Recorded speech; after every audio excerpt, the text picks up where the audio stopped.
رب اشرح لی صدری ویسر لی امری واحلل عقدۃ من لسانی یفقہوا قولی رب یسر ولا تعسر وتمم بالخیر لا حول ولا قوۃ الا باللہ۔ السلام علیکم ورحمۃ اللہ وبرکاتہ۔ روز اول سے حرمت والے 4 مہینے کون سے ہیں؟ آئیے قرآن و سنت کی روشنی میں دیکھتے ہیں۔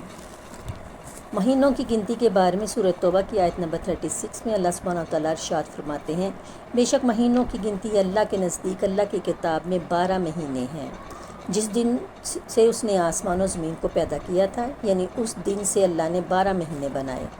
ان میں سے 4 حرمت والے ہیں، ان میں خاص طور پر اپنی جانوں پر ظلم نہ کرو، اس کا حکم دیا گیا ہے۔ کس بات کا؟ کہ ان حرمت والے مہینوں میں اپنی جانوں پر ظلم نہ کرو۔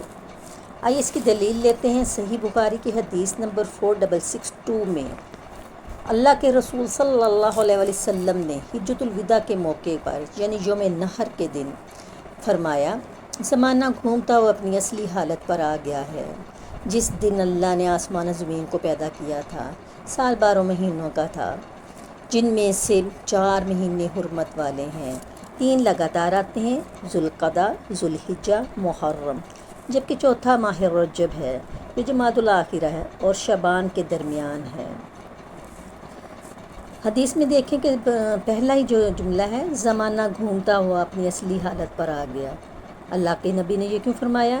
کیونکہ عربوں نے مہینوں کی گنتی میں بہت تبدیلیاں کر دی تھیں، کبھی کسی سال مہینہ بڑھا دیا، کبھی کسی سال مہینہ گھٹا دیا، تو وقت اپنی اصل پر نہیں رہا تھا۔ لیکن جس سال نبی پاک صلی اللہ علیہ وسلم نے حج کیا تو اس موقع پر آپ صلی اللہ علیہ وسلم نے فرمایا کہ یہ حج اپنی اصلی وقت اور تاریخ پر ہوا۔ لہٰذا مہینے حرمت والے ہیں۔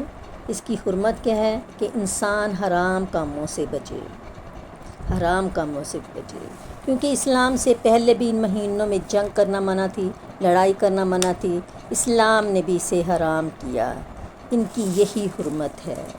تو حرمت والے مہینوں میں اب ہمیں کیا کرنا ہے کہ انسان حرام کاموں سے بچے۔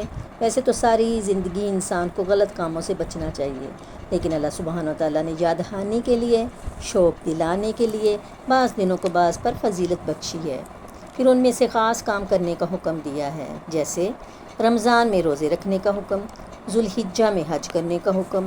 اسی طرح یہ جو 4 حرمت والے مہینے میں ان کا خاص جو حکم ہے وہ کیا ہے؟ اپنی جانوں پر ظلم نہ کرو۔ اپنی جانوں پر ظلم نہ کرنا 2 طرح کا ہوتا ہے۔ ایک یہ کہ انسان گناہ کے کام کرے، جن مہینوں میں نیک کام کرنے کا ثواب زیادہ ہو جاتا ہے، ان مہینوں میں گناہ کرنے کی سزا بھی زیادہ ہوتی ہے اور اس کی ممانعت بھی زیادہ ہوتی ہے۔